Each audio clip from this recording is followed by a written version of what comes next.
Nasa Vatican na si Pangulong Bongbong Marcos para sa libing ni Pope Francis at ilang oras na lamang ay seselyo na ang kabaong ng Santo Papa. Bukod sa public viewing sa labi ng Santo Papa, dinaragsa rin ang kanyang magsisilbing puntod. At live mula sa Basilica of St. Mary Major sa Roma, Italy, nasa frontline na balitang yan si Joby Francisco. Joby, kamusta ang seguridad dyan bagong libing bukas ng Santo Papa? Masabi ko lang muna, Ed, na mga 5 minutes from now ay inanunsyo na magsasara na ang St. Peter's Square. Ibig sabihin na hindi natatanggap ng tao doon eksakto 5 p.m. dito sa Roma. Kaya naman, mas lalong dumami ang tao na lumipat na at pumunta na lamang dito sa Basilica na ito kung saan nga ililibing dito si Pope Francis bukas. Dumagsa ang maraming mananampalataya dito sa Papal Basilica of St. Mary Major sa Rome, Italy.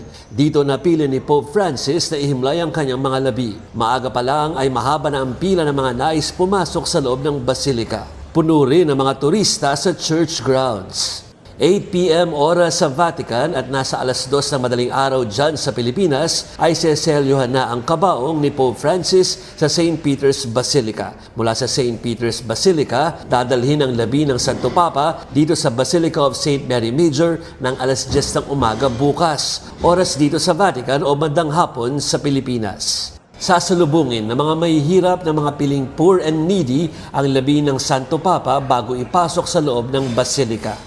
Malapit sa main altar ang final resting place o puntod ni Lolo Kiko. Pero mas malapit ito sa paborito niyang chapel dito kung saan may imahe ni Mama Mary at may relic ng crib ni Baby Jesus. Gawa sa marble ang maiging puntod ni Pope Francis. Galing pa ang batong ginamit sa Italy na hometown ng mga lolo't lola ni Pope Francis. Nilagyan ito ng replika ng krus ng Santo Papa at ang simpleng inscription na Franciscus o ang salitang Latin ng Francis. Sa ngayon, marami pa rin ang humahabol sa ikatlong araw ng public viewing sa St. Peter's Basilica. Kabilang dyan ang ilang debotong Pinoy. Nakakadurog na puso. Kasi sa tagal ko na dito, tapos hindi ko siya nakita.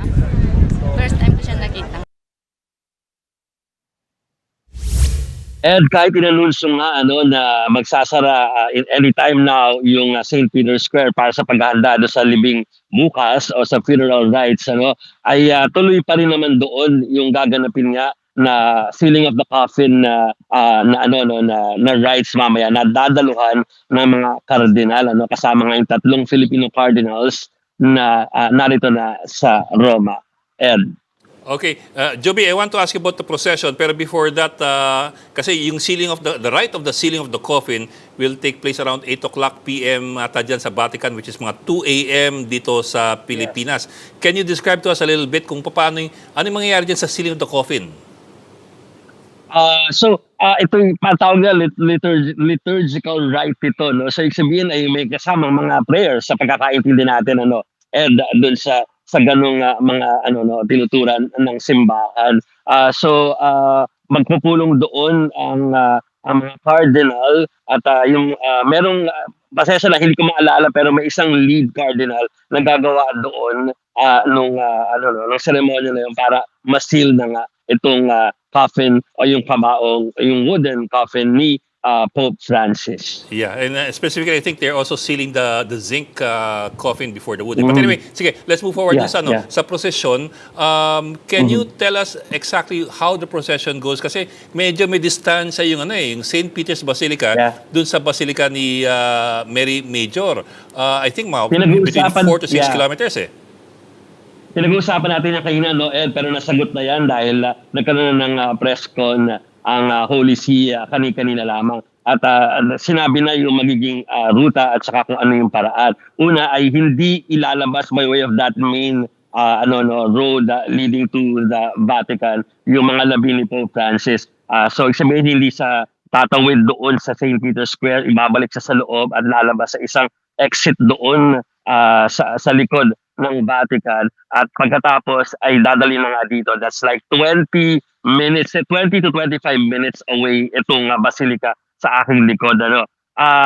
Sinabi na rin doon at dinescribe na hindi na ito yung prosesyon na aandar, meaning nakasakay ito sa isang vehicle pero sigurado daw na matatanaw at makikita ng mga nasa linya ng nasa road na magmamasid yung kabaong ni Pope Francis bago makarating dito. At pagdating naman dito, after mga 20 to 25 minutes, yung kabilin-bilinan niya na ang dapat ng mga taong nandiyan sa steps na yan ay ang mga poorest of the poor at ang mga needy. At yan daw ay tutuparin ng mga organizers bilang yan ay hiling ni Pope Francis bago siya ipasok sa loob.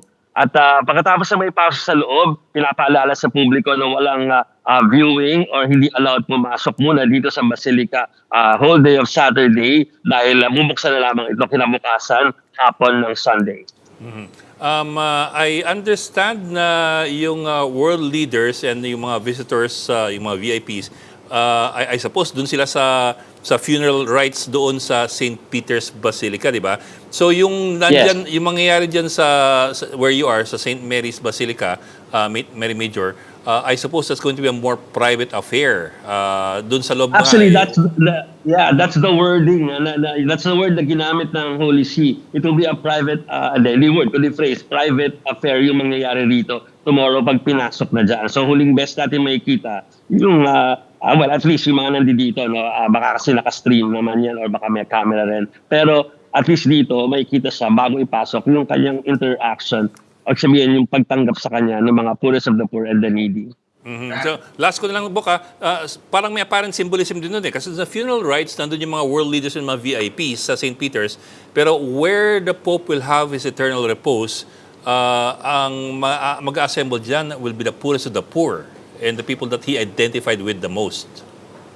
Kasi in line doon sa buong tema ng mga bilin doon sa will nitong si Pope Francis na mga bilin nga niya before siya namatay, Ed. Okay, maraming salamat. Kardinal Francisco, live mula sa Basilica of St. Mary Major sa Roma, Italy. Mga kapatid, Ed Lingaw po, maging maalam at may pakialam sa mga napapanahong balita sa ating bansa. Para sa mas malalimang pagtalakay at paghimay sa mga issue at headlines, tumutok lamang at pag-subscribe sa social media pages ng News 5.